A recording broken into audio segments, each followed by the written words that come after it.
الاهلاويه طالعين يقولوا ان زيزو مع منتخب مصر مش هو زيزو مع الزمالك، زيزو لعيب محلي مش لعيب دولي.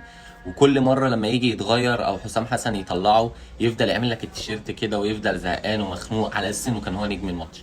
انا اقول لك حاجه بسيطه قوي يعني مقارنه بحسين الشحات اللي انت بتقول هو المفروض يبقى اولى انه يبقى في المنتخب المصري عن اي حد تاني، وبتقارنه بزيزو. فانا هجاوبك، همشي معاك واحده واحده وهجاوبك.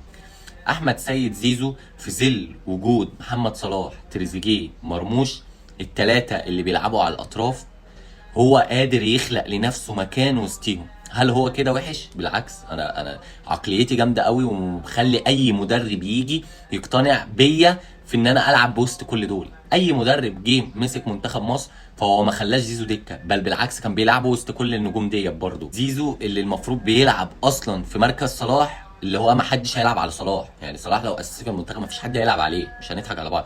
بالرغم من كده اي مدرب بيجي منتخب مصر فهو لازم بيلعب زيزو. زيزو بيلعب 8 وبيلعب مع محمد صلاح مكان محمد صلاح. في الادوار الدفاعيه بيرجع 8، وفي خط الهجوم اما بنيجي نهاجم يا اما بيبقى رقم 10 ساعات وبيدخل في عمق الملعب، يا اما بيبقى على الاطراف برده محمد صلاح اللي بيخش في عمق الملعب. زيزو امكانياته تسمح له بحاجه زي كده، حسين الشحات امكانياته ما تسمحلوش. حسين الشحات مش هيلعب على تريزيجيه، مش هيلعب على مرموش. انما زيزو، انا ما بقولش ان زيزو برضه يلعب على دول، انا بتكلم ان زيزو ممكن يأدي في مركز غير مركز الجناح وبيلعب فيه.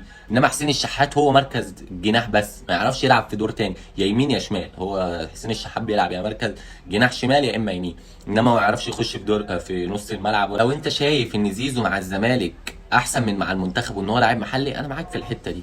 ليه؟ لان زيزو بيلعب مع الزمالك في المركز بتاعه، بيأدي في المركز بتاعه، انما مع المنتخب هو لازم بيغير ادوار.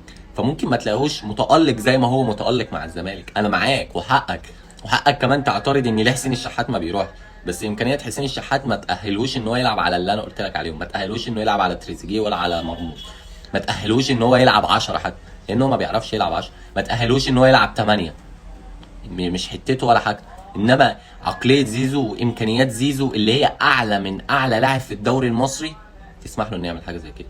فلما تيجي تتكلم على استاذك احمد سيد زيزو، تتكلم بادب يا ولد.